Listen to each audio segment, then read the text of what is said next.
రెండో రాజుల గ్రంథము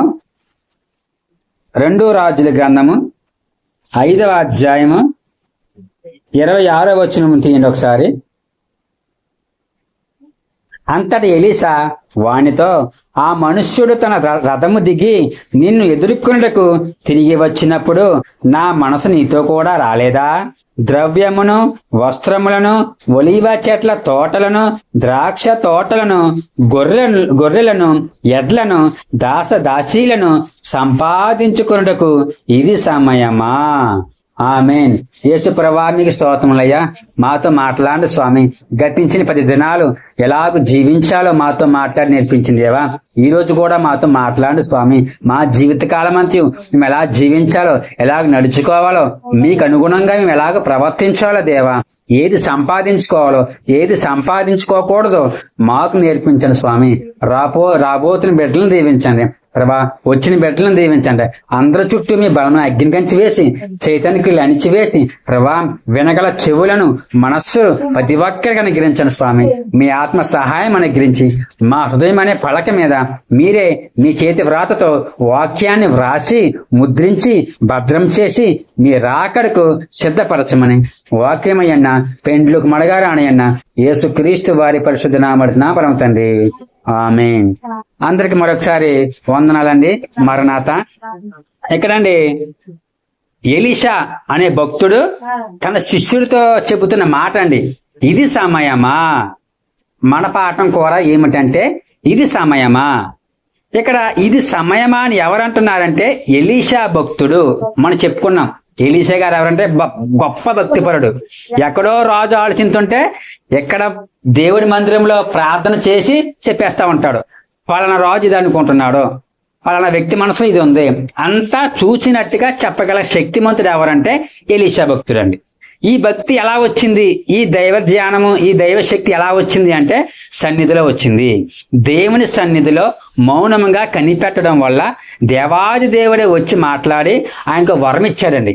ఆ వరం ఏమిటంటే, ఎలీషా ఏది ఎక్కడ ఎలా జరుగుతుందని తెలిసిపోద్ది, నీకు నీ వరం ఇస్తున్నానని చెప్పి దేవుడిచ్చిన వరం అనమాట. కాబట్టి మనము కూడా దైవ సన్నిధిలో, అనగా దైవ సన్నిధి అంటే దేవుని మందిరం, ఇది కాకుండా ఇంటిలో మనం ఎక్కడైతే ప్రతిరోజు ప్రార్థన చేసుకుంటామో అది కూడా దైవ సన్నిధే అండి.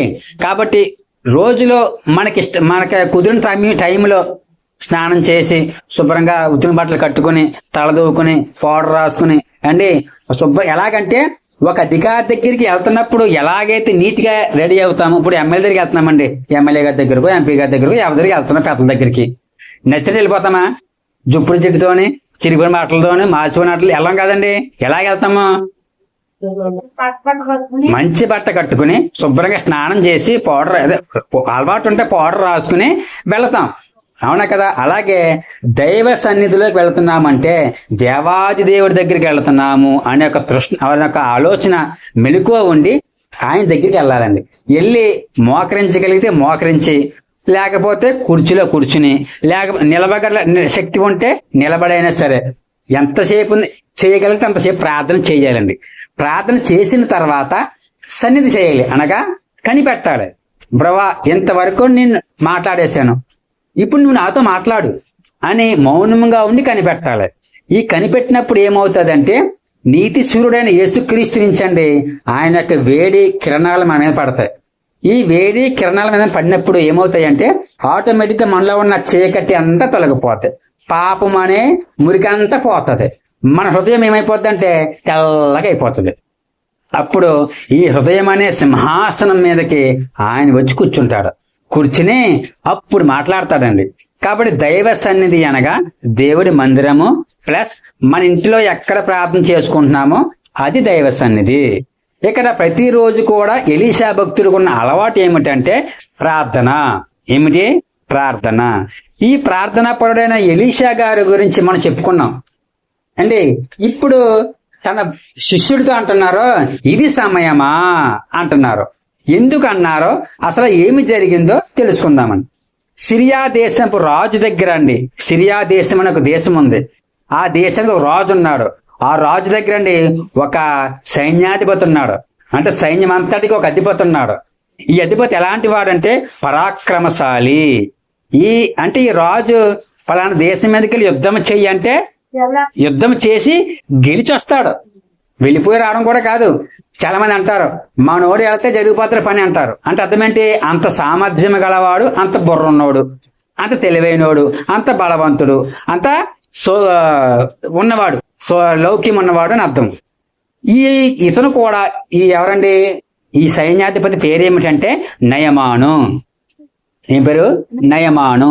ఈ నయమాను పరాక్రమశక్తి వ్యక్తి అండి. కాబట్టి రాజు అంట తడుకొట్ట నెత్తి మీద వేసుకుని పడుకునేవాడు అంట. ఎవరున్నారని? నా నయమాను ఉన్నాడు, నా సైన్యాధిపతి ఉన్నాడు కాబట్టి నాకే దిగులు, ఏ చింత లేదు అని అంటారు కదా. తడుకొట్ట నెత్తి మీద వేసుకుని పడుకో అంటే అర్థం ఏంటండి? నీకే చీకాలి, నీకే చింత చీకు ఉండదు.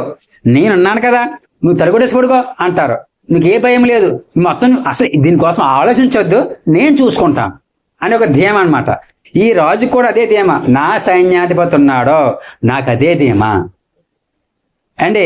అలాగే మనము కూడా ఒక ధీమా ఉంది. ఏంటి ఆ ధీమా అంటే నా రాజు ఉన్నాడు, నా రాజు ఉన్నాడు. ఎవరా రాజు? రాజులకు రాజు, ప్రభువులకు ప్రభు, అధిపతులకు అధిపతి, భూపతులకు భూపతి అయిన యేసుక్రీస్తు ప్రభు ఉన్నాడు. సైన్యములకు అధిపతికి యెహోవా పరిశుద్ధుడు పరిశుద్ధుడు పరిశుద్ధుడు సర్వలోకమైన మహిమతో నిండి ఉన్నది. ఈ రాజు మనకు ఉన్నాడండి. ఇక్కడ ఈ రాజు దగ్గర పనిచేస్తున్న ఈ సైన్యాధిపతి బలవంతుడు, శక్తివంతుడు, యుద్ధం నైపుణ్యం గలవాడు, అంతా బాగానే ఉంది. కానీ అతనికి ఒక చిన్న మైనస్ ఉందండి. ఏమిటి ఆ మైనస్ అంటే కుష్ఠరోగం. ఏమిటి? కుష్ఠరోగం. ఎన్నో చోట్ల తిరిగాడంట. ఎంతో పరపతి ఉంది, ఎంతో డబ్బు ఉంది, అన్నీ ఉన్నాయి. హాస్పిటల్ చుట్టూ తిరిగాడు, రకరకాల వాటి చుట్టూ తిరిగాడు. కానీ ఏం పోగొట్టుకోలేకపోయాడు? కుష్టి వ్యాధి పోగొలేకపోయాడు అండి. అప్పుడు ఏమి జరిగిందంటే ఈ రాజు అంటాడో నయమాను పలానా ఇశ్రాయేల్ దేశం మీదకి వెళ్ళు అంటే దేవుడు నమ్ముకున్న ప్రజలు అన్నమాట. వాళ్ళ దగ్గరికి వెళ్ళి వాళ్ళతో యుద్ధం చేసి గెలిచిరా అంటాడు. ఈయన వెళ్ళిపోతాడు, యుద్ధం చేస్తాడు, గెలిచేస్తాడు. ఎందుకు? వాళ్ళు పాపం చేస్తున్నారు కాబట్టి. నేను చెప్పాను, దేవుడు నమ్ముకున్నా సరే పాపం చేస్తే దేవుడు మన పక్కన ఉన్నాడు అండి. కాబట్టి వాళ్ళ పక్షంగా దేవుడు లేడు. గెలిచాడు.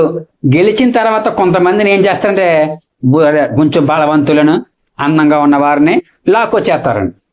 ఇలా లాక్కొచ్చే సమయంలోనండి ఒక చిన్న పిల్ల ఉందంట, చిన్నది. ఈ నయమాను అనుకున్నంటే, నయమాను మా ఇంట్లో మా ఆవిడ చాలా కష్టపడిపోతుంది, మా ఆవిడకి సాయంగా పని పిల్లగా పనిచేద్దని ఇశ్రాయేల్ దేశం నుంచి ఒక చిన్న బాలికను తీసుకొచ్చి ఇంట్లో పాడేసి, నువ్వు నా భార్యకి సేవ చెయ్యి, పని పిల్లవు నువ్వు, ఇంటి పిల్ల అంటే పని మనిషి నువ్వు అని చెప్పేశాడు. అంతా బాగానే ఉంది. ఒక రోజంట ఈవిడికి బాధపడుతుందంట. ఎవరో? భార్య, నయమాని భార్య. ఎందుకంటే ఈవిడ ఎక్కడికి వెళ్ళినా కానీ అబ్బా సైన్యాధిపతి భార్య వచ్చింది, ఎంత డబ్బు ఉందో, ఆయన చాలా బలవంతుడు, మన భర్త కోసం మన ఇద్దరితే పొగుడుతుంటే మనకు ఎలా ఉంటది? గర్వంగా ఉంటది, తలెత్తుకుని జీవితాం కదా. అలాగా అందరూనే ఇతని భర్త కోసం పెళ్లికి వెళ్తుంటే పెళ్లికాడ, ఫంక్షన్కి వెళ్తే ఫంక్షన్ కాడ, ఎక్కడికి వెళ్తున్నా కానీ భర్త కోసం తెగ మాడేసుకుంటున్నారు. చాలా సంతోషం కలుగుతుంది. కానీ వాళ్ళు అంతా పొగిన తర్వాత ఎన్ని ఉంటే ఏం లాభంలే, కుష్ఠరోగం ఉంది కదా అనేవారంట. నిజంగా ఈ భార్యకి ఎలా ఉండేది అంటే చాలా బాధ కలిగేదంట. అంతా ఉంది కానీ ఏం లేదు, ఆరోగ్యం లేదు నా భర్త, కానీ ఏడ్చేదంట. ఒకరోజు ఎవరు చూశారంటే పనిపిల్ల చూసిందంట. పనిపిల్ల చూసి, అమ్మా ఎందుకు బాధపడుతున్నారండి అడిగిందంట. ఏం చెప్పనే, అన్నీ ఉన్నాయి కానీ నా భర్తకు ఆరోగ్యం లేదు, ఎక్కడికి వెళ్ళినా కానీ ప్రతి ఒక్కరూ దాన్నే చూపించే మాట్లాడుతున్నారు. మనం కూడా మనకి అన్నీ ఉండి ఒకటి కుదిపోయింది అనుకోండి. అన్నగారు ఉన్నారు తెలుసు మనకి, ఆవిడకి అన్నీ ఉన్నాయి కానీ గర్భవతిగా అంటే గొడ్రాలు, ఇంకా తోటి గొడ్రాలు, సమాజం గొడ్రాలు, అత్తమామలు గొడ్రాలు అంటే ఏదో ఒక మైనస్ ఉంటుంది. మన ఒంటిలో అవ్వచ్చు, మన ఇంటిలో అవ్వచ్చు. అప్పులు ఉంటాయి, ఎప్పుడు చూసి బతికింతే అప్పుల పాలు. సమాజం అండి, మనం బాగున్నామనుకో కులుకుని ఎడుతుంది, మనం బాగోలేదనుకో అని తేలి జీవితం అని ఎడుతుంది. అంటే వాళ్ళు అనడం మాత్రం మానరు, బాగున్నా అంటారు, బాగోపోయినా అంటారు. కాబట్టి నా బాధ ఏం చెప్పుకోనే బాబు పని పిల్ల, ఇది నా బాధ అని చెప్పింది. అప్పుడు ఆ పని పిల్ల అంటదండి ఏమనంటే, అమ్మా నా యజమానుడు నా దేశంలో ఉన్న ప్రవక్త దగ్గర ఉండాలని నేను ఎంతో కోరుకుంటున్నాను. ఎందుకే అని అడుగుతుంది. ఆయన నా యజమాని యొక్క రోగాన్ని తీసివేయగలడు అంటే, ఎన్నో తిరిగాం మేము, ఎన్నో చోట్లకి వెళ్ళాం, ఎక్కడ పని అవ్వలేదు అన్నది. లేదండి, నేను నమ్ముకున్న దేవుడి ప్రవక్త నమ్ముకున్న దేవుడు చాలా గొప్పవాడు, కాబట్టి మీరు ఏం చేస్తారంటే నా దేశం పంపండి, అక్కడ ఖచ్చితంగా ఏమవుతాడు, నా యజమానుడు బాగుపడతాడు, నాది గ్యారంటీ అన్నదండి. ఎంత దిమాగా చెప్పని చూడండి ఆ పిల్ల. ఎందుకు? ఎవరి మీద నమ్మకం అండి? దేవుడి మీద నమ్మకం. దేవుడి మీద నమ్మకం ఆ పిల్ల పని పిల్లకే. లెక్క ప్రకారం ఇప్పుడు ఏం చేయాలి? పని పిల్ల నాశనాన్ని కోరుకోవాలి. ఎందుకంటే తన తల్లి దగ్గర నుంచి, తన తండ్రి దగ్గర నుంచి లాక్కొచ్చేసి ఇంట్లో పాడేశాడు. కాబట్టి ఏమనుకోవాలి? భలేగా జరిగింది, ఇలాగే రోగం ఇంకా ఎక్కువ అయిపోవాలి, సర్వనాశనం అయిపోవాలని కోరుకోవాలి ఈ పని పిల్ల. మన ఆలోచన ప్రకారం మనం అదే కోరుకుంటాం. కానీ దేవుడు నమ్ముకున్న ఈ పిల్ల ఏం చేసిందండి? శత్రువైన ఇంటి యజమానికి ఏం చేస్తుందంటే లాభం చేకూరుతుంది. అందుకే ప్రభు అంటారు, నీ శత్రువుకి సహాయం చెయ్యి, నీ శత్రువు ఆకలి కొంటే ఆహారం పెట్టు, మంచినీళ్ళు ఇవ్వి, వస్త్రాలు ఇవ్వి, పడిపోయంటే లెగతీయి కట్టు. అప్పుడు ఏం చేసినట్టంటే వారి నెత్తంతా నిప్పులు గుమ్మి పోసినట్టు అన్నారు. మన బాధ్యత ఏమిటంటే మన శత్రువుల కోసం మేలు చెయ్యాలి. ఈ మనసును సంపాదించుకోవాలని బాగా గుర్తుపెట్టుకోండి. యేసు ప్రభువు నమ్ముకోవడం అంటే అందరిలా కాదు. ఇదంతా చెప్పిన కదా, పుష్పం వ్యతిరేకం, లోకమంతా మురికి, కానీ క్రీస్తు మాత్రం సువాసన ఇచ్చే పుష్పము. అంటే లోకమంతా ఒక రీతిగా ఉంటే దానికి వ్యతిరేకంగా ఉంటారు ఎవరో? యేసుక్రీస్తు. అందుకే ఒక చెంప మీద కొడితే ఇంకో చెంప చూపించమన్నాడు యేసు ప్రభు. అదే మాట ఫాలో అవ్వి మన గాంధీ తాతగారు ఏం చేశారంటే మన దేశానికి స్వాతంత్రం తెచ్చాడు. చాలా మందికి తెలియదు, ఒక చెంప మీద కొడితే ఇంకో చెంప చూపించాను సూత్రం ఎక్కడి నుంచి వచ్చిందంటే మన గాంధీ తాత చెప్పాడు అంటారు. కానీ గాంధీ తాత ఎక్కడి నుంచి చదివాడండి? బైబిల్ గ్రంథంలో చదివారు. ఈ మాట ఎవరు చెప్పారు? యేసుక్రీస్తు ప్రభు చెప్పాడు. ఆయన జీవితాంతం బైబిల్ గ్రంథం పట్టుకునే జీవించాడు. ఆయన చేతిలో ఏముంటది? బైబిల్ గ్రంథం ఉంటుంది గాంధీ మహాత్ముడి దగ్గర. కాబట్టి అండి సరైన పాఠంలోకి వచ్చేద్దామండి. ఇక్కడ ఈ పని పిల్ల ఏమైందంటే ఒక ఆలోచన చెప్పింది. ఏం చెప్పింది? ఒక ఆలోచన చెప్పింది. మా అమ్మగారు కూడానండి ఆరోగ్యం పాడైపోయి అంటే ఫ్యాక్టరీకి వెళ్ళిందండి, రొయ్యల ఫ్యాక్టరీకి. ఆ చలికి ఏం అవ్వలేదని మా అమ్మగారికి ఊపిరితిత్తులు పాడైపోయండి, ఆస్తమా వచ్చేసింది మా అమ్మగారికి. అప్పుడు దేవుని నమ్ముకోలేదు మా అమ్మగారు అండి. వారానికి 5 రోజులు పూజలు చేసేది, ఉపవాసాలు 5 రోజులు ఉపవాసాలు మా అమ్మగారు అండి. ఆరోగ్యం పాడైపోయింది, ఏం చేయాలి తెలియట్లేదు. ఎవరో దేవుని నమ్ముకున్న వాళ్ళు వచ్చండి అన్నారో, చర్చికి రండి బాగవుతుంది అన్నారు. మా అమ్మకంటే కోపం అంట. ఎందుకంటే మా అమ్మమ్మ దేవుని నమ్ముకునేది, ఇంకెవరు దేవుని నమ్ముకోలేదండి. మా అమ్మని చంపిన దేవుడు, ఎందుకంటే మా అమ్మమ్మకి క్యాన్సర్ అని చనిపోయిందని పాపం. మా అమ్మకి ఏమన్నదంటే, మా అమ్మ ప్రతి ఆధారం చచ్చికెళ్ళిపోయేది, పాస్టర్లకి కానుకలు ఇచ్చేసేది, ఇది ఇచ్చేసేది. అంటే తెలియకండి మా అమ్మనే చంపేసాడు. అప్పుడు మా అమ్మకి ఈ ఫీలింగ్ ఉండేదంట, మా అమ్మని చంపిన దేవుడిని నేను నమ్ముకోవడం ఏంటని ఉండేదంట మా అమ్మగారికి అండి. అప్పుడు ఏమైందంటే ఇటువంటి మనసు ఇప్పుడు ఉంటుందంటే మనకు అన్ని బాగున్నప్పుడు ఉంటుందండి. కానీ ఒక కష్టం వచ్చినప్పుడు అండి, ఇంకా మీ చిన్నపిల్లలు ఈ వయసులో చనిపోతే నా పిల్లలు ఏమైపోతాడని భయం ఉంటుంది. ఆ భయంలో మా అమ్మని చంపిన దేవుడు అన్న మాటను కూడా పక్కన పెట్టి సర్లే అన్ని చూసేసాను, అన్ని పూజలు చేశాను. వారానికి 5 రోజులండి చెప్పిన బోల్ హెల్త్ మా అమ్మగారికి వస్తామండి. అప్పుడు ఏమైందంటే వెళ్ళింది 7 వారాలు పెట్టుకుని దేవుడి మందిరానికి అండి 7 వారాలు పెట్టుకుని వెళ్తాను అనుకుని ముక్కుకు అమ్మ 7 వారాలు అని చెప్పేసి మానకుండా రాన అన్నారండి. 7 వారాలు ఎప్పటికండి మా అమ్మగారికి అండి గుణం కనిపించింది. గుణం కనిపించిన తర్వాత ఒక నమ్మకం వచ్చింది. రావులపడి మితెస్తా చర్చి ఉండేది అనమాట, ఇప్పుడు ఉంది రావు గారిదని, పెద్ద ఫేమస్. అయిపోయిన తర్వాత కరెక్ట్ గా ఆ టైంలోనే మా పాస్టర్ గారు మా ఇంటి ఎదురు కూడా స్థలం కొని చిన్న పాకేసి ప్రార్థన మొదలెడితే అక్కడికి వెళ్ళడం మొదలెట్టి మా అమ్మగారు అండి. మొదలు పెట్టక ఏమైందండి, దేవుడి మహాకృపం బట్టి బాగా అయిపోయింది. బాగా మా నాన్నగారు వ్యతిరేకం అయిపోయారు. కొట్టడం మొదలెట్టారు. చర్చికి వెళ్తామేంటి, అదేంటి ఇదేంటి అని బైబిల్ గిట్టేసేసి చిత్తక రామరామ పెట్టేసి ఒక ఆదో మన ఆంగలు ఏంటి చర్చికి వెళ్ళిపోతే మన ఆంగలు వచ్చేస్తే చర్చి నుంచి బయటకు వస్తే మా ఆంగలు చూసేసి ఇంట్లోకి అంతా వెళ్ళనిచ్చి ఇంట్లోకి వెళ్ళిన తర్వాత బైబిల్ తీసి చిట్టి మీద గిట్టేసేసి అక్కడ జుట్టట్టుకుని రోడ్డు మీద లాక్కొచ్చేసండి. చర్చిలో అందరూ చూస్తుండగా ఇంటికి వెళ్ళిపోతారు కదా, నువ్వు ప్రార్థనకి ఇంటికి వెళ్ళిపోతారు కదా, వెళ్ళిపోతున్నప్పుడు అందరి ముందు కొట్టేయాడండి. అందరూ వచ్చి ఎవరు మా భార్యని కొట్టుకుంటున్నాను, మా నాన్న మూర్ఖత్వం అది. అప్పుడు ఎంత కష్టపడి అంతా చేసిన తర్వాత దేవుడి మహాకృపం బట్టి మన నాన్నగారు మారిపోయి బాప్తిజం తీసుకున్నారు అనుకోండి. చెప్తున్నానండి, అంటే ఈ పని పిల్ల ఏం చెప్పింది, మా యజమానుడు అక్కడికి వెళితే బాగుపడతాడని ఆశ అన్నది. అలాగే మా అమ్మగారు సువార్త ఎవరు చెప్పారు అంటే ఎవరో ఒకరు చెప్తారు. మనము కూడా చూడండి, తాత దగ్గరికి బాగోలేదు, ఎవరో వచ్చి రండి అని తీసుకెళ్లారు. ఈ చిన్న మాటే ఒక జీవితాన్ని మారుస్తుంది, ఒక కుటుంబాన్ని మారుస్తుంది. ఈ చిన్న పిల్ల చేసిన పని ఏమిటంటే, అమ్మమ్మో వాళ్ళు గొప్పోళ్ళు, వాళ్ళ దగ్గర నుంచి పని చేస్తున్నాను, నా యజమానుడు పెద్ద సైన్యాధిపతి, నాకు ఎందుకు వచ్చింది ఎప్పుడో అనుకోలేదు, నన్ను తీసుకొచ్చాడు కాబట్టి నాశనం అయిపోవాలని కోరుకోలేదు. ఏం చెప్పాడంటే తనకు తెలిసిన దాన్నే చిన్నగా చెప్పింది. చిన్న పిల్ల అసలు పట్టించుకోవాలని అవసరమే లేదు, చిన్న బాలిక పట్టించుకోవాలని పనే లేదు వాళ్ళకి. కానీ బాధలో ఉన్నారు. ఆ తల్లి ఎక్కడుంది, బాధలో ఉంది. భర్త కోసం ఇంతమంది ఇలా మాట్లాడుకుంటున్నారే అని బాధలో ఉంది. ఆ బాధలోని ఈ చిన్న పిల్ల వచ్చి బోధ చేసింది. అందుకే దేవదాసే అన్నారండి, బాధలందున బోధ చేస్తే నా నాదుడు నీ నాదుడు అవుతాడు. కాబట్టి ఎవరైనా కష్టాల్లో ఉన్నప్పుడు అమ్మా ప్రార్థన చేసుకోండి, చర్చికి రావచ్చు కదా, లేకపోతే ప్రార్థన చేసుకోండి, మా పాస్టర్ చెప్తాను, లేదా తీసుకొస్తాను మీ ఇంటికి, చిన్న ప్రార్థన చేసుకోండి అని చెప్తే మొదలు తిట్టుకోనేమండి, ఫోన్లే అండి అన్నాను. కానీ సరే అండి చెప్పేదేనండి ఒకసారి అండి. కాబట్టి ఈ పని పిల్ల చేసిన పనికండి ఈ తల్లి గారికి ఏమొచ్చిందంటే ఆశ పుట్టింది. ఆశ పుట్టి యజమానుడు వచ్చిన తర్వాత యావండి మన పని పిల్ల ఒక మాట చెప్పిందండి. ఏమిటి ఆ మాట, మీరు యుద్ధం చేసి గెలిచారే, ఆ దేశంలో ఒక పాస్టర్ గారు ఉన్నారంట, ఆయన మీ రోగాన్ని బాగు చేస్తాడంట, వెళ్ళొచ్చు కదండి. ఊరుకోవే, మొన్న దేశం మీద యుద్ధానికి వెళ్ళాను, నేనంటే ఇక్కడ రాకుండా వాళ్ళకే, నేను ఆ దేశం వెళ్తావేంటి అని అనొచ్చు. ఇక్కడ బైబిల్ లేదు కానీ ఆ మాట లెక్క ప్రకారం అలా అనాలి కదా. అది ఇప్పుడు ఏంటి, అది శత్రు దేశం. మొన్నే గెలిచి వచ్చానా, ఇప్పుడు వాళ్ళ దగ్గరికి వెళ్ళి వాళ్ళ దగ్గర చేతులు కట్టుకోవాలా?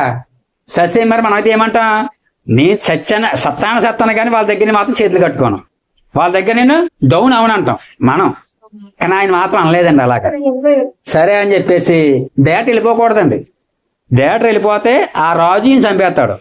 ఒక నీతి ఉంటుంది మనకు. ఇప్పుడు కూడా పొరుగు దేశం వాడు మన దేశం రావాలనుకోండి, ఆ దేశం యొక్క ప్రధానమంత్రి ఏం చేయాలంటే లెటర్ రాసి ఆ దేశపు రాజముద్ర గుద్ది పంపాలి. లేదు అని చెప్పేసి ఖాళీగా మన బోర్డర్ దగ్గరికి వచ్చేసారనుకోండి, కాల్చి పడేస్తారు, చంపేస్తారు. ఈయన ఏం చేయాలి, రాజు దగ్గరికి వెళ్ళాడు. రాజు దగ్గరికి వెళ్తే, రాజా నాకు చిన్న సహాయం చేయాలి. ఈ రాజుకి అంటే ఎంత చాలా ప్రేమ చెప్పున్నాను కదండి. నిజంగా ఈ రాజుకి ఎంత డబ్బు ఉంది, ఎంత ఐశ్వర్యం ఉంది, కానీ ఏమి లేదంటే రోగాన్ని బాగు చేసే శక్తి లేదండి రాజుకి. మరి ఎంతో ప్రేమించాడు నయమాన్ని, కానీ ఏం చేయలేకపోయాడు, బాగు చేయలేకపోయాడు. మన యజమాని మనకు కూడా అధికారులు ఉంటారండి, వాళ్ళు ఏం చేయలేరు, కొన్ని విషయాలు చేయలేరండి. ఎలాగ మాట సాయం చేయగలరు, డబ్బు సాయం చేయగలరు, కానీ ఏం సాయం చేయలేరు, బాగు చేయలేరు, మరణాన్ని తప్పించలేరు, మన స్థితిని మార్చలేరు. ఈ రాజు కూడా నయమాన్ని ఎంతో ప్రేమించాడు, కానీ ఏం చేయలేకపోయాడు, రోగాన్ని తీసేయలేకపోయాడు. రాజా నాకు చిన్న సాయం చేయాలి. చెప్పినా నీకేం కావాలి, ఆ దేశంలో ఒక రాజుకి నువ్వేం చేయాలి, లెటర్ రాసి పెట్టాలి. ఏంటంటే నా సైన్యాధిపతికి రోగం ఉంది, నీ దేశాన్ని పంపుతున్నాను, నువ్వు బాగు చేసి పంపాలి అని చిన్న లెటర్ రాసి పంపు. వెంటనే రాసేసాడు రాజు. రాజముద్ర తీసాడు, ముద్రించేసాడు చేతితో. అదే అప్పుడు కాగితాలు లేవండి, చర్మ తొట్లే, ఇలా చుట్టేసి పంపించేశాడు. కరెక్ట్ గా రాజు దగ్గరికి వెళ్ళిపోయాడు ఈ నయమాను. రాజుగారు మా రాజుగారు పంపించారు. ఎందుకు, ఇంకా చదువుకోండి. చదివితే అందులో ఏముంటదండి, నువ్వేం చేస్తావో తెలియదు, నా సైన్యాధిపతికి కుష్ఠరోగం పోవాలి అని ఉంటది అందులో. ఏంటని రాజు కోపం వచ్చేసండి, ఇలా బట్టలు చింపేసుకుని, నేనేమన్నా దేవుణ్ణా, ఒకడికి రోగం పోవాలన్నా రావాలన్నా అంతే సరిపోద్దా, నా వల్ల అవుతాదా అంటే మరొక్కసారి నా రాజ్యం యుద్ధానికి రావడానికి ఇది ఒక వంక, నీ రాజుకేనండి బట్టలు చింపేసుకుని పెద్ద పెద్ద కేకలేస్తాను. ఇది ఎవరు తెలుస్తుంది అంటే ఎలీషా గారు తెలుస్తుంది. అప్పుడు ఎలీషా గారు అండి ఒక మాట అంటారు, రాజు దగ్గరికి ఒక వార్త పంపి, ఎందుకు బాధపడతారు అలాగా, ఎందుకు మీరు అలా కోపడతారు, నా దగ్గరికి పంపండి అని ఒక వార్త పంపుతాడు. వెంటనే రాజు అంటాడు, బాబు నయమాన్ గారు, మా ఊర్లో పలానా మూల ఒక చిన్న షెడ్లోని పాస్ గారు ఉంటారు, ఆయన దగ్గరికి వెళ్ళు అంటాడు. ఈయన ఏమనుకుంటాడంటే, నేను పాస్ గారి దగ్గరికి వెళ్తాను, పాస్ గారి దగ్గరికి పరిగెత్తుకుంటూ వచ్చేస్తాడా, వచ్చేసి నా మీద చేతులు చేసి ఇలాగా వేసి నామన్న బాగైపోవాలంటాడా, నేను బాగైపోతాను అనుకుంటూ వెళ్ళాడు. ఎవరో ఈ నయమాన్ అనుకుంటూ వెళ్ళాడు. కరెక్ట్గా వెళ్ళి ఆగాడు. రథాలు ఆగినాయి. వెంటనే కొంతమంది ఉంటారు కదా, ఇప్పుడు ఎవరైనా ఇంటికి చుట్టాలు వచ్చారు అనుకోండి, మన ఇంటి పిల్లలు ఏమంటారు, అమ్మ ఎవరు వచ్చారు కదా, అలాగే కాకుండా వాళ్ళు వెళ్ళిపోయి, అయ్యా నయమాన్ గారు వచ్చారు. వచ్చాడా, సరే అయితే మన దేశంలో యోర్దాన్ నది ఉంది కదా, ఆ నదిలోకి వెళ్ళి 7 సార్లు మూలగమని అంటాడు. ఇదే మాటకు చెప్తే ఈయనకి చర్రన కోపం వచ్చేది. ఒక దేశానికి సైన్యాధిపతిని కనీసం మీ పాస్టర్ గారిని చూత రాలేదు, నాతో మాట్లాడలేదు, నేనేమనుకున్నాను, నా దగ్గర పరిగెత్తుకుంటూ వచ్చేస్తాడు, నా నెత్తి మీద చేతి ఉంచుతాడు, నా రోగం ఎక్కడ ఉంది అక్కడ చేతి ఉంచుతాడు, ప్రార్థన చేస్తాడు, తగ్గిపోద్ది అనుకున్నాను. మా దేశంలో ఎంతకన్నా గొప్ప నదులు లేవా, అక్కడ స్నానం చేసి నేనేం బాగుపడలేనా, ఎక్కడికి నేను రావాలా, ఈ దేశంలో నదిలోనే నేను స్నానం చేయాలా, నిచ్చాను అని కోపం వచ్చి వెనకెళ్ళిపోతున్నారు. అప్పుడు ఆ దండులో ఉన్న ఒక పనివాడు మరలా పనివాడు వచ్చి అయ్యా నీతో మాట్లాడంత అర్హత గాని బలమ గాని నాకు లేదు గాని ఒక చిన్న మాట చెబుతానయ్యా. చెప్పు అయ్యా. ఇప్పుడు ఆ పాస్టర్ గారు వచ్చి నీ దగ్గరికి నువ్వు 100 కేజీలు బరువు నెత్తి మీద ఎట్టుకుని 10 కిలోమీటర్లు తిరిగిరా, అప్పుడు నీ రోగం తగ్గుద్ది అంటే నువ్వు చేస్తావా చేయవా అంటే మీకు అర్థం చెప్తున్నానండి. చేస్తాను, ఎందుకు చేయను. మరి ఆయన ఏం చెప్పాడు, ఆయన బరువు చెప్పాడా, తర్వాత గొప్ప గొప్ప కార్యాలు చేయమన్నాడు కదా, ఏమన్నాడు, ఆఫ్టర్ ఆల్ అలా వెళ్ళి 7 సార్లు ములగమన్నాడు. సింపులే కదయ్యా, ఎందుకయ్యా కోపడతావు, ఎంత దూరం వచ్చాం కదయ్యా, చేయవయ్యా అంటాడు. అంటే ఒక పనివాడు ఏం చేశాడంటే యజమానికి సలహా ఇచ్చాడు. ఏం చేశాడండి, సలహా ఇచ్చాడు. అప్పుడు ఆ సలహా బట్టి ఆయన ఏం చేస్తాడంటే యోర్దాన్ నదికి వెళ్తాడు, ఒకసారి ములుగుతాడు బాగోవడు, 2 సార్లు ములుగుతాడు బాగోవడు, 3 సార్లు ములుగుతాడు బాగోవడు, 4 సార్లు, 5 సార్లు, 6 సార్లు ములుగుతాడు. ఆ పనడానికి చూస్తాడు, ఏంటి ఏం బాగైందని. 7వసారి ములుగు బయటకు వచ్చిన వెంటనే పసిపిల్ల దేహంలాగా సూపర్ దేహం వచ్చింది. వెంటనే ఈ నయమానికి ఎంత ఆనందం వచ్చేసిందో, ఎందుకంటే ఎక్కడికి వెళ్ళినా తగ్గని రోగము దేవుడి దగ్గరికి వచ్చిన తర్వాత తగ్గిపోయింది. దేనికన్నా వందాలని అవునండి. వెంటనే ఏమైందండి, బాగైపోయింది. అప్పుడు నిజంగా 7 సార్లు ములిగిన వెంటనే ఏమైందండి, బాగైపోయింది. యోర్దాన్ నదిని దేవుడు ఒక సాధనంగా వాడుకున్నాడు. ఆ నీటిలో ఏం లేదండి, ఎంతో మంది ఆనందం చేస్తున్నారు, అక్కడ నీటిలో ఏం లేదండి, దేవుడి వాక్కులో ఉందండి. అంటే ఆయన చెప్పిన ప్రకారం చేస్తేనే దీవెన. ఇక్కడ మాటకి లోబడట్లేదని టెస్ట్, అంతే. లోబడకుండా వెళ్ళిపోతున్నాడు. ఒక పనివాడు ఆపాడు, అయ్యా చెయ్యవయ్యా అన్నాడు. ఆ మాట ప్రకారం వెళ్ళి చేశాడు, బాగుపడ్డాడు. అలాగే ఈ 40 దినాలు కూడా దేవుడు ఒక సాధనంగా వాడుకుంటున్నాడండి. ఈ 40 దినాలు మనం వచ్చి ఏం చేయాలండి, మాట వినాలి. మాట వినకుండా ఎన్నిసార్లు మనం వచ్చినా, ఎంతకాలం మనం నమ్ముకున్నా, ఏమి చేసినా అంతా వ్యర్థము. కాబట్టి మాట విన శ్రేష్టము. బళ్ళు అర్పించడం కంటే, పొట్టేలు క్రొవ్వు అర్పించడం కంటే మాట వినుట శ్రేష్టము అని సౌలు రాజుకి సమూయేలు భక్తుడు చెప్తాడని. కాబట్టి మాట వినుట శ్రేష్టము. ఆనాడు యోర్దాను నదిని దేవుడు ఎలాగైతే వాడుకున్నాడో, ఈ 40 దినాలు కూడా మన స్థితిగతులు మార్చడం దేవుడు వాడుకుంటున్నాడు. మనం ఏమి చేయాలి అంటే అనుసరించాలి, వినాలి, దాని ప్రకారం చేయని ప్రయత్నం చెయ్యాలి.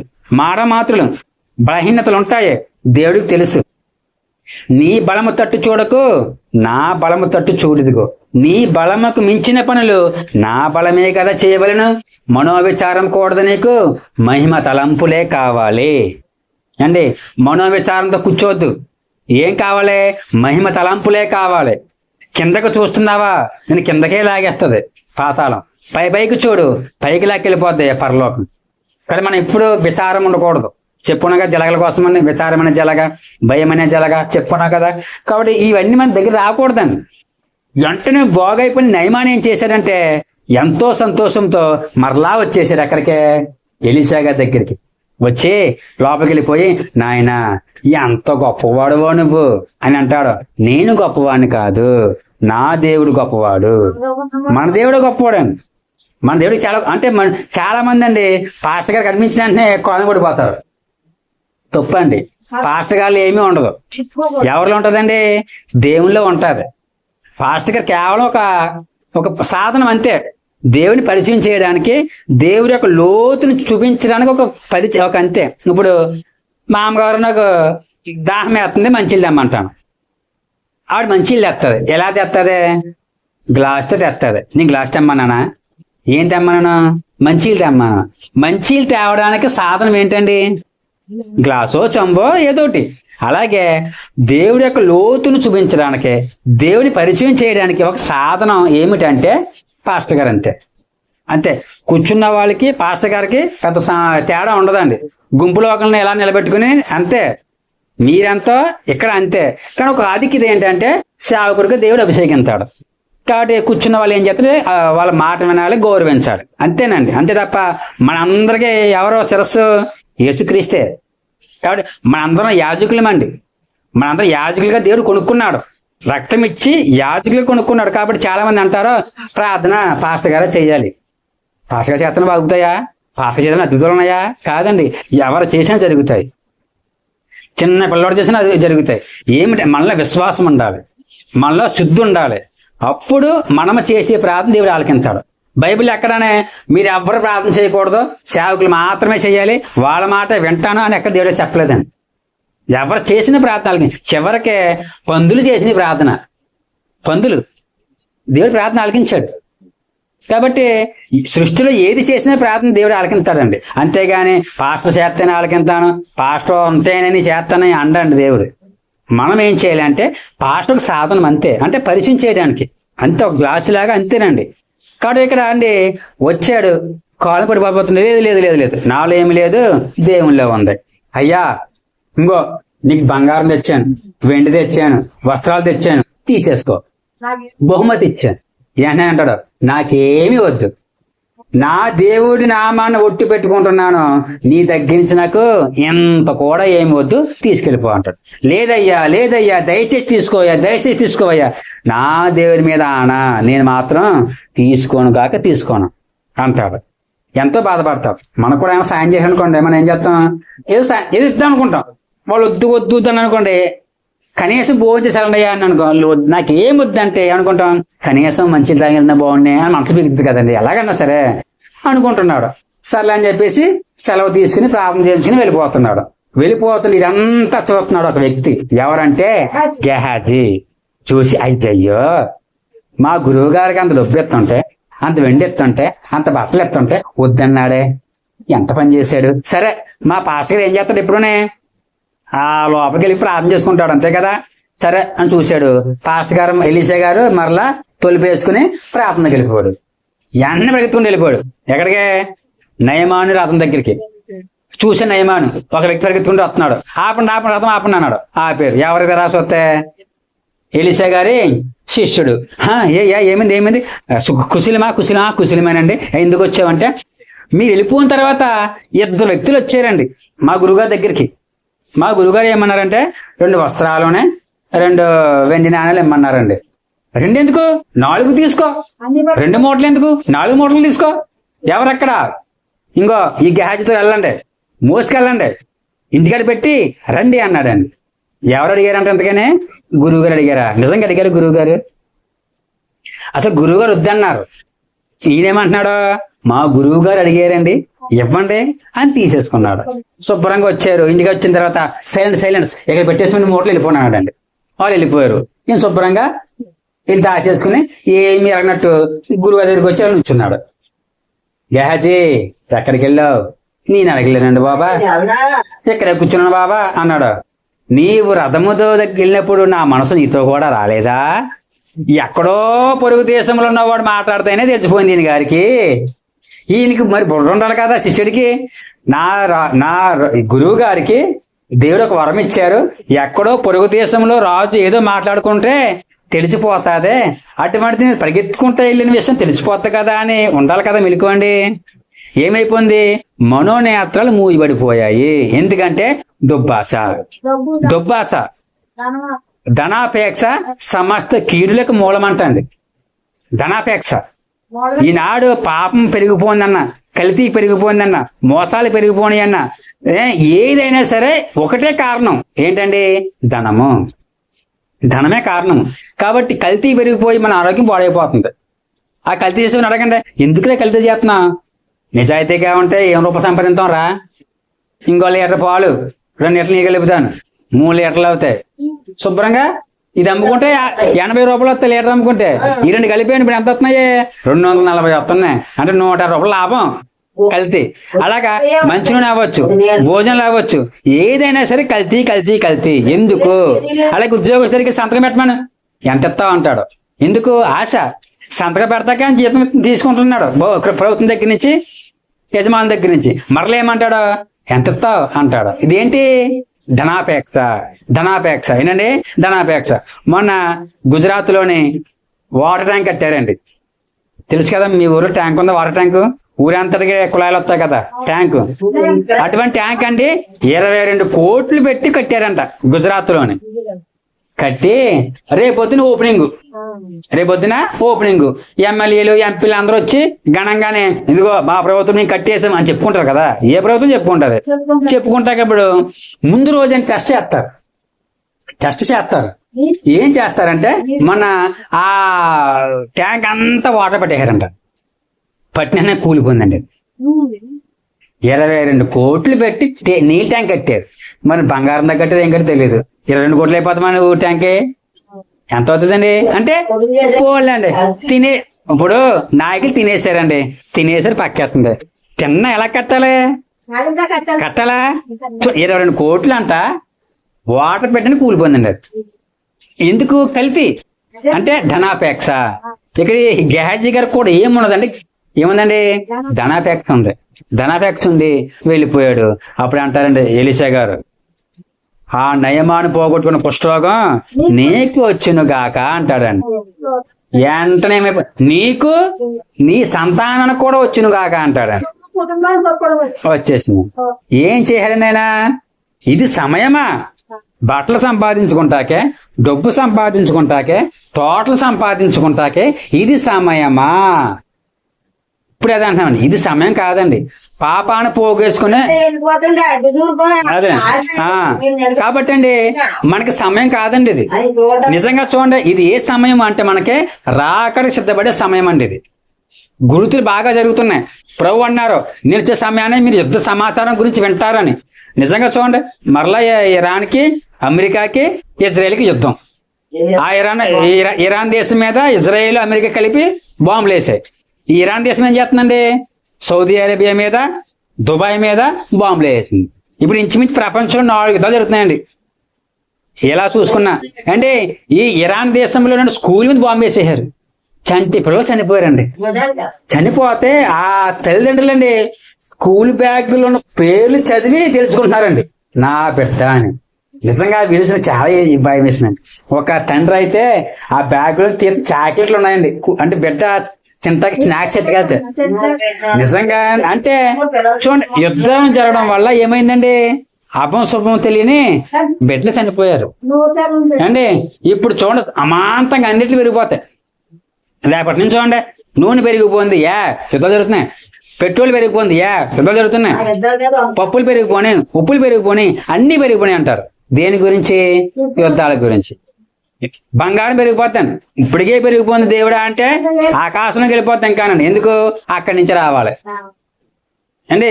సౌదీ అరేబియాలో పెద్ద ఫ్యాక్టరీ ఉందంట, చమురు ఫ్యాక్టరీ. అక్కడి నుంచే ప్రపంచ దేశాలన్నింటికి వెళ్తాయంట. దాని మీద బాంబు పడేసాడు ఇరాన్ వాడు. ఇప్పుడు ఏమవుతుందండి? ఆ చమురు వ్యవస్థ ఆగిపోతే ఇక్కడ ఏమవుతాయి? రేట్లు పొలవమని పెరిగిపోతాయి. చమురు అండి, పెట్రోలు, డీజిల్ ఏమైనా ఉంటాయి కదా, చమురు. ఆ చమురు ఫ్యాక్టరీ అనమాట, పెద్ద ఫ్యాక్టరీ. ప్రపంచంలోనే పెద్ద ఫ్యాక్టరీ ఏదంటే అండి. దాని మీద ఏమాడేశారు? బాంబు పడేశారు. అంటే ప్రపంచంలో నుండి ఎక్కడ చూసినా కానీ రాకడ గుర్తులు జరిగిపోతున్నాయి. ఈ గుర్తులన్నీ చూస్తున్న మనం ఏం చేయాలండి? రాకడ సిద్ధపడాలి. అది సమయము. అంతేగాని పాపాన్ని పోగేసుకున్న సమయం కాదండి ఇది. టీవీల దగ్గర అతుక్కుపోయే సమయం కాదు, సెల్ ఫోన్తో అతుక్కుపోయే సమయం కాదు, వీరికి వారికి పొరుగు వారి ఇంటికి వెళ్ళి ముచ్చట్లు పెట్టే సమయము కాదు అండి. రకరకాల విషయాల సమయం. ఇప్పుడు ఏ సమయము అంటే ఇది రాకడకు సమయము. ప్రవాహను సిద్ధపరచు. ఇందాక చదువుకున్నాం, ఒక రైతు కళ్ళ ముందు ధాన్యంలోని రాళ్ళను ఏరేసి చెత్తను తీసేసి చాటలో వేసి చెరిగేసి అంటే శుభ్రంగా ఉన్న గట్టి గింజలను తీసి కొట్లు వేసుకున్నాడు. అలాగే మనలో ఉన్న చెడు ఆలోచనలు, చెడు తలంపులు, చెడు ఊహలనే పాపాన్ని తీసేసి చెరిగి వేసుకుని గట్టి గింజలుగా అయితే దేవుడు వచ్చి తీసుకెళ్తాడు. పొల్లా ఉన్నామనుకోండి తీసుకెళ్ళడు. ప్రభు అంటారండి ఏమనంటే, నేను వచ్చే సమయంలో ఇద్దరు తిరగలు విసురుకుంటా ఉంటారు. ఒకరు ఎత్తబడతారో ఒకరు ఉండిపోతారు. ఎవరై ఉండొచ్చు? అత్తగారు కోడలు అయి ఉండొచ్చు, తల్లి కూతురు అవి ఉండొచ్చు. ఏమో అంటే ఒక ఇంట్లో వాళ్ళే కదా, తల్లి కూతురు ఒక ఇంట్లో వాళ్ళే, అత్తగారు కోడలు ఒక ఇంట్లో వాళ్ళే. కానీ ఇద్దరు ఎత్తబడ్డారా?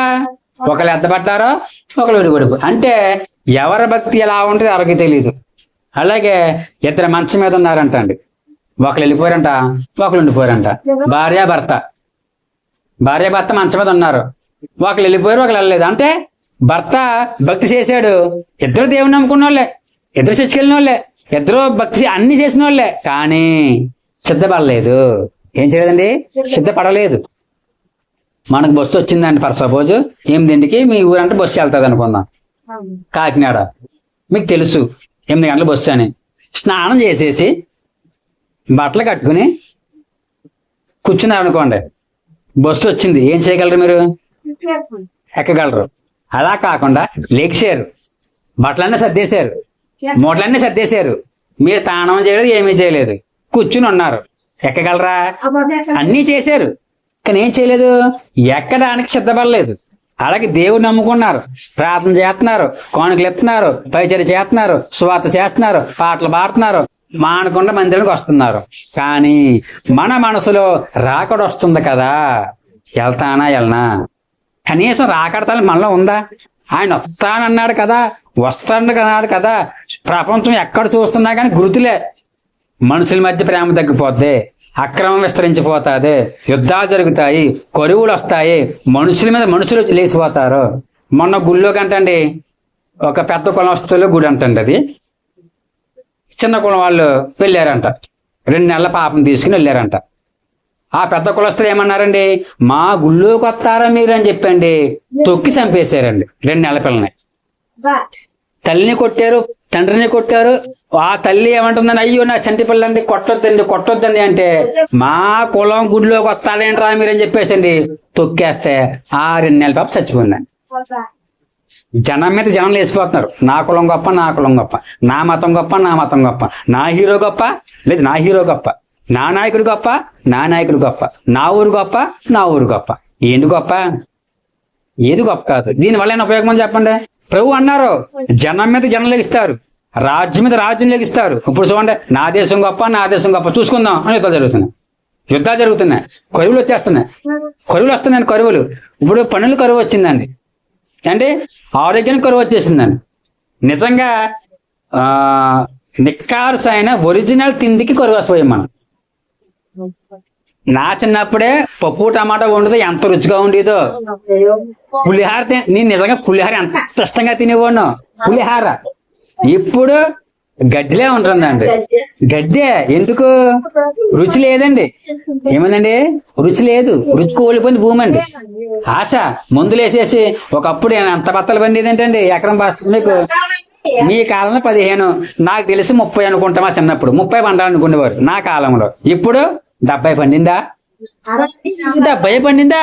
అయ్యో, 70 పండినా సరే అయ్యో. అంటే ఏం వేసేస్తున్నారండి? మందులు వేసేస్తున్నారు. మందులు ఏమైపోతున్నాయి? భూమి సారం కోల్పోయింది. ఆ మందు అంతా ఎవరు తింటున్నారు? మనం తింటున్నాము. మందు గట్టిలా ఉంటుంది, ఎముకలో బలం లేదు. కిందడి జస్ట్ అలా కిందడితే చాలు. మా చిన్నగారు అండి నిన్న కాక మొన్న టైప్ మేస్తారు అనమాట, పని చేస్తారు. ఇంత హైట్ లోనండి పరం చేసుకున్నారంట. ఇంత హైట్ లో కూడా కాదు, ఇంత హైట్ లో అంటే 3 అడుగులు కూడా కాదండి. గుణపం వేస్తున్నారు, పని చేస్తుంటే జారిపోయండి, పొడిపోయారండి. మా చిన్నగారునే ఇంకొక పని ఆయనండి. మా చిన్నగారు కాలు పరంజలో ఉండిపోయండి, ఇక్కడ ఇంతలా వాసుకుంది. ఫోన్ వచ్చింది కరెక్ట్ గా. ఎక్కడున్నావు కిషోర్ అని, ఎలా చిన్నానా ఇలాగ బండి పోయింది బాగు చేస్తున్నాను అంటే, పరంజం పడిపోయిండ్రా ఇలాగ కాలు వాసిపోయింది హాస్పిటల్ తీసుకెళ్ళిపోరు అన్నారు. చూడండి ఏంటి జస్ట్ అలా పడుతుంటే ఏమైపోతుంది, ఇరిగిపోతున్నాయి. ఎందుకు? తిండి ఏం లేదండి, ఒరిజినల్ లేదు, బలం లేదండి. ఇది అంతగా కారణం ఏమిటంటే ధనాపేక్ష. కాబట్టి అండి దేవుడు రాక అతి సమీపంగా ఉంది, కనిపెట్టండి దేవుడు చెప్తాడు. కాబట్టి దేవుడు ఎప్పుడు వస్తాడో ఎవరికి తెలియదండి. ప్రభు అన్నారని ఏమంటే, దేవుడు ప్రభు అంటారండి, దొంగ ఎప్పుడు వస్తాడో మీకు తెలుసా? తెలియదు. నా రాకడ కూడా అలాగుంటుంది. గర్భిణీ స్త్రీకి ఎప్పుడు నొప్పులు వస్తాయో మీకు తెలుసా? ఇప్పటికి టెక్నాలజీ పెరిగింది, డేట్ ఇస్తారు, పలానా రోజమ్మా నీకు డెలివరీ అవుతుందని. కానీ నీ పలానా టైంలో నీకు నొప్పులు వస్తాయని ఇప్పటికి చెప్పలేదు ఎవరు, అవునా? అలాగే దేవుడు అంటున్నారండి, గర్భిణీ స్త్రీకి నొప్పులు ఎప్పుడు వస్తాయో ఎవరికి తెలియదు, దొంగ ఎప్పుడు వస్తాడో ఎవరికి తెలియదు. అలాగే నా రాకడ ఎప్పుడు వస్తుందో ఎవరికి తెలియదు. కాబట్టి మెలకుగా ఉండండి. అందుకే నేడే ప్రభు వచ్చినాడు అనుకున్నప్పుడు ధన్యుడు అంటండి. అంటే నేడు వస్తాడు దేవుడు అని మనం సిద్ధపడాలి. అమ్మో తప్పు చేస్తే దేవుడు తీసుకెళ్ళడేమో, అమ్మో బూతులు మాడితే దేవుడు తీసుకెళ్ళడేమో, అమ్మో భర్తను తిడితే దేవుడు తీసుకెళ్ళడేమో, భార్యను తిడితే దేవుడు తీసుకెళ్ళడేమో, కోటను తిడితే దేవుడు తీసుకెళ్ళడేమో, అత్తగాని తిడితే దేవుడు తీసుకెళ్ళడేమో, దొంగతనం దేవుడు తీసుకెళ్ళడేమో, బూతులు అబద్ధాలు సరసోక్తులు ఈ వెటకారం మాటలు చేతకారపు మాటలు తక్కువ చేసి మాట్లాడడం ఇవన్నీ చేత దేవుడు తీసుకెళ్ళడేమో అని ఎప్పటికప్పుడు మెలకుగా ఉండాలి. మెలకుగా ఉండి ప్రార్థన చేయడం అంటే పడుకోకుండా ప్రార్థన చేయడం కాదండి, ఇవన్నీ మెలకువే. ఏంటి? బూత్ మాట్లాడితే దేవుడు తీసుకెళ్ళడేమో, మెలకువ, జాగ్రత్త. అమ్మో ఒకరు దీన్ని ఆశించే దేవుడు తీసుకెళ్ళడేమో, జాగ్రత్త. ప్రతి అమ్మో ఈరోజు ప్రార్థన చేసుకోలేదు, నాకు బలం లేదు, దేవుడు వచ్చేస్తే తీసుకెళ్ళడేమో. అమ్మ వాకింగ్ చదువుకోలేదు, దేవుడు తీసుకెళ్ళడేమో. ప్రతి దానికి ఏం చేయాలి, మనం గుర్తు చేసుకుంటా ఉండాలి. ఏం గుర్తు చేసుకోవాలి? రాకడా. ప్రతి దినము రాకడ ప్రార్థన, రాకడ వాక్యములు, రాకడ తలుపు కలిగిపోతే రాకడలో ఎత్తబడలేరు. గనుక మీరేమి చేయొచ్చునను రాకడ ధ్యానము, రాకడ తలంపు, రాకడ ప్రార్థన కలిగి ఉంటే ఆయన వచ్చినప్పుడు తీసుకెళ్తాడు. కాబట్టి మనం ఏం పని చేస్తున్నా కానీ, ఊరు నుంచి మీ బిడ్డ కొబ్బరంపాడు, ఈ రోజు సాయంత్రం ఇంటికి వచ్చేస్తున్నానని, ఇంక మనసు ఎక్కడ ఉంటది? వంట చేసుకుంటున్నారు, ఎప్పుడు వచ్చేస్తాడు? ఇల్లు తుడుతా ఉంటారు, నా కొడుకు ఎప్పుడు వస్తాడు అంటే పనులు మాంటున్నారా? మాంతం లేదు, కానీ మనసు ఎక్కడుంది? బిడ్డ మీద. అలాగే మనం ఏ పని చేస్తున్నా గాని నా దేవుడు వస్తాడు, తీసుకుని వెళ్ళిపోతాడు. ఇదే తలంపు ఉండాలి, రాకడ తలంపు ఉండాలండి. ఇది చివరి దినాలండి. ప్రభువా నాకు అది ఇవ్వి, ఇది ఇవ్వి. వాటితో పాటు అసలైనది ఏమిటంటే నన్ను రాకడకు సిద్ధపరచు, నా కుటుంబాన్ని కూడా. మరి అదేనండి, అధిక సువార్త చేయాలి. అందుకే ప్రభువా మా వారిని మార్చు అని చెప్పాలి. ఎరుసలేము కుమార్తెలారా, నా కోసం కాదు మీకోసం ఏడవండి, మీ బిడ్డల కోసం ఏడవండి. సువార్త చెప్పాలండి. ఎవరు చెప్తారు సువార్త అండి? ఇప్పుడు పిల్లలు ఉన్నారు, తినరా అంటారు, ఎవరు చెప్తారు? మీరు చెప్తారు. అంటే బట్టలు కట్టుకోమంటారు, ఎవరు చెప్తారు? మీరు చెప్తారు. ప్రతిదీ ఇప్పుడు విన్నారనుకోండి, ఏదైనా సరే నిజంగా అండి చెప్తున్నాను, వెంటే బాగుపడతారు. నిజంగా లైఫ్ లో కూడా వెంటే బాగుపడతారు. వినకపోతే వాళ్ళ కర్మ. ఇక్కడ అంతే, ప్రార్థన చేసుకుంటారా అంటారు, వెంటే బాగుపడతారు. వినకపోతే వాళ్ళ కర్మ. మనం ఏం చేయలేమండి, చెప్పడం మాత్రం బాధ్యత. రేపొద్దున ప్రతి ఒక్కరు కూడా ఆయన సింహాసనం మీద కూర్చుంటాడండి. నిలబడాలి, ప్రతి ఒక్కరు నిలబడాలి బోన్లోని. ఏమ్మా నువ్వు ఒక్కదాని వచ్చావు, నీ బిడ్డలేరే? చెప్పాను బాబా, వినలేదు. వాళ్ళు నిలబడతారు. మీ అమ్మగారు చెప్పారా? ఎక్కడ చెప్పిందండి? ఏం చెప్పిందండి? చర్చికి వెళ్ళి నేనైనా సరే ఆ బూతులు మాడిందా? ఆ పదాలు ఒకసారి మా చర్చికి వెళ్ళింది మా అమ్మగారండి, ఆ బూతులు మాడిందా? మానలేదు. ఆ పదాలు మానిందా? మానలేదు. ఆ పొరుగులతో దెబ్బలాడతా మానిందా? మానలేదు. ఎక్కడన్నా పాల దానం చేసిందా? లేదు. ఎలా నమ్ముకోమంటారండి అంటారు దేవుణ్ణి. అప్పుడు ప్రభు అంటారు, అమ్మా ఏంటిది? కాబట్టి జాతకు నువ్వు కూడా అంటారు. అంటే మనకి జీతం ఇస్తాడు దేవుడు.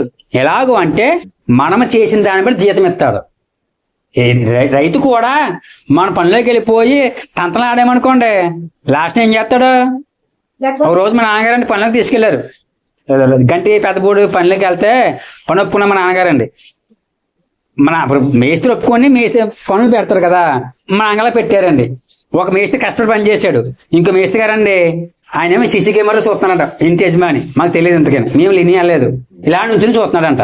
ఎవరు పని చేస్తున్నారు ఎవరు లేదు అని ఎవరో ఇద్దరు మేస్త్రిలో ఒక మేస్త్రి పని చేస్తున్నాడు, ఒక మేస్త్రి పని చేయట్లేదండి. అదే మరి అంటే అయిపోయింది, పని అయిపోయింది, 4 రోజులకి పని అయిపోయిందండి. మా నాన్నగారు జీతం అడుగుతున్నారు. ఆయన అండి ఒక మేస్త్రికి ఇంకో మేస్త్రికి రోజుకి పూట కట్టాడండి. జీతం లెక్కేస్తాను, మా నాన్నగారికి ఎంత వస్తుంది తక్కువ ఎత్తున్నాడు. యాండి యాండి అంటే ఆయన ఏం చేసాడు పని చూడు, ఆయనకి సీసీ కెమెరా చూస్తుంటే పని చేస్తాం మానేసని ఇలా నుంచి చూస్తున్నాడు, ఇలా నుంచి చూస్తున్నాడు. ఎలాగమ్మంట జీతం నచ్చి తీసుకెళ్ళి మానేవాడండి. అంతే. అలాగే దేవుడు కూడానే, ప్రభువా నీ ఎంత ఏం చేసావు, ఎంత చేసావు నువ్వు చూపించాలంట దేవుడు. నీ వాడు ప్రతి మాట నువ్వు మర్చిపోతావు, కానీ దేవుడిని మరిచినా తీర్పుండు సొమ్ము. కాబట్టి మనం ఏమి చేసినా కానీ దేవుడు రేపు లెక్క అడుగుతాడు. రికార్డ్ అయిపోతే అంతే సీసీ కెమెరాలో. కాబట్టి అండి మనము ఏం చేయాలంటే మన బిడ్డల కోసం మనకి ప్రార్థన చేయాలి, చెప్పుకుంటా ఉండాలండి. ఇప్పుడు కాకపోతే రేపు మారుతూ చెప్పుకుంటూ ఉండాలండి. మనం చెప్పాను కదండి, ఎవరైనా పేరు ఏంటంటే అగస్టిన్ అనే భక్తుడు అండి. పెళ్ళవకుండా తండ్రి చనిపోయిన తర్వాత తల్లి ఎంతో కష్టపడి అక్కడక్కడ పనిచేసి పెంచుతుంది అతన్ని. కుర్రడు అవుతాడు, రెక్కలు వస్తాయి, శుభ్రంగా అన్ని అలవాట్లు ఫోన్ తీసుకుని పెళ్ళి అవ్వకుండా వేరే స్త్రీని తో స్నేహం చేసేసి కొడుకుగానే ఎత్తాడు. ఏకంగా ఎవరు తెలియకుండా, అమ్మకు తెలియకుండా వేరే ఊరు వెళ్ళిపోయి కాపురం పెట్టేస్తాడు. అక్కడ కొడుకుగానే ఎత్తాడో తల్లికి తెలియదు. ఎడగెళ్తున్నారా పనికి వెళ్ళిపోతున్నామా అంటాడు. అంతే, రూపాయి ఎవడో ఏం చేయడు, ఏం తెలియదు. ఒకరోజు తెచ్చిపోతాం ఆమెకి, ఏడుతుంది కన్నీరు రోజు. మనోహ ఆవిడ పేరు ఏదో మౌనిక అని పేరు. ఆవిడ ఏడుతూనే ఉంటుందండి. ఆవిడ ప్రభా నా బిడ్డను మార్చు, నా బిడ్డను మార్చు, నా బిడ్డను మార్చు. రోజులు గడుతున్నాయి, నెల గడుతున్నాయి, సంవత్సరాలు గడుతున్నాయి. ఎక్కడ మారాడు? రోజుకి ఎక్కువైపోయాడండి. ఒక్కరోజు మారాడండి. ఆయన ఎలా అంటే దేశాన్ని మార్చేశాడు. పరిశుద్ధ అగస్టిన్ అంటే మామూలుడు కాదండి. చర్చికి వెళ్తున్న వాళ్ళని అంటే చర్చికి ఏమి వెళ్తారా, అందులో ఏముందరా మాన్పించేసాడు చాలా మంది అండి. యవనస్తుని చర్చికి వెళ్ళి మాన్పించేసి అంటే తను తిప్పుకునేవాడు అంట, కూడ తిప్పుకునేవాడు అంట. అటువంటిదండి తను దేవుళ్ళు మారిన తర్వాత ఆ స్నేహితులు అందరూ చెప్పాడు, నిజమైన రక్షణ మార్గం వేసి క్రీస్తే రండి అని చెప్పాడు. దేశాన్ని మార్చాడండి. ఆయన అంటారండి ఓ రోజు, నా తల్లి కన్నీటి ప్రవాహంలో కొట్టుకొచ్చాను దేవుడి దగ్గరికి అంటారు. అంటే తన తల్లి కాల్చిన కన్నీటిలో కొట్టుకొచ్చాడండి. కాబట్టి మనం అనుకుంటాం చెప్తే ఏంటండి, మనం అంత చెప్పిన అనుకుంటాం. మీరు కన్నీరు కాచండి, మీరు కన్నీరు కాచిన బిడ్డ కోసం దేవుడు ప్రతి కన్నీటి పోతున్న ఎలా చేత్తో పట్టుకుంటాడు. మన పరలోకరాజు వెళ్ళిన తర్వాత దేవుడు చూపించాడు, అమ్మా నా దగ్గర కాచిన కన్నీరు ఇదిగో అని చూపించాడు. కాబట్టి మన కన్నీటికి ఎక్కడన్నా విలువ లేకపోవచ్చేమో కానీ దేవుడి దగ్గర కన్నీటికి విలువ ఉంటుంది. కాబట్టి మన బిడ్డల కోసం ప్రార్థన చేయాలి, మన ఇరుగు పొరుగు కోసం ప్రార్థన చేయాలి, మన కోసం ప్రార్థన చేసుకోవాలి. అందరి కోసం ప్రార్థన చేసి మనం చేసుకోలేదు అనుకోండి, అందరూ వెళ్తాను నువ్వు ఆగిపోతావు. అంటే అంతా సగపెట్టావు, నువ్వు సగపెట్టుకోలేకపోయావు అంటారు దేవుడు. మనం సగపరుచుకోవాలి. అంటే ఊరు వెళ్తున్నప్పుడు మనము స్నానం చేసి రెడీ అవ్వాలి, పిల్లకి స్నానం చేయించాలి. న్యాయమే కదా. వాళ్ళు చేయించి మనం చేయించకపోతే కష్టమే కదా. కాబట్టి ఏదైనా సరేనండి, ఇది సమయం కాదు దేనికి, లోకాశలకు లోక కోరికలకు సమయం కాదు. దేనికి సమయము? దేవునికి రాకడికే సిద్ధపడతాకి సమయం అండి. గెహాజీ గారు కోరుకున్నట్టు లోకాన్ని కోరుకోకండి. లోకంలో ఉన్నదంతా శరీరాశ, నేత్రాశ, జీవకుటుంబం. దయచేసి ప్రార్థన చేయండి. రోజులు అస్సలు బాగోలేదండి, అస్సలు బాగోలేదు. ఒకటే కంచె, ప్రార్థన కంచె ఒకటే అవసరము. అటు భాగ్యం దేవుడు దయచేయను గాక. ఆమేన్. యేసు ప్రభువా ఎందరో మాతో మాట్లాడిన దేవా, విన్న వాక్యానుసారంగా జీవితం అందరికీ దయచేయమని యేసు క్రీస్తు వారి పరిశుద్ధ నామమున తండ్రి. ఆమేన్. ముగింపు ప్రార్థన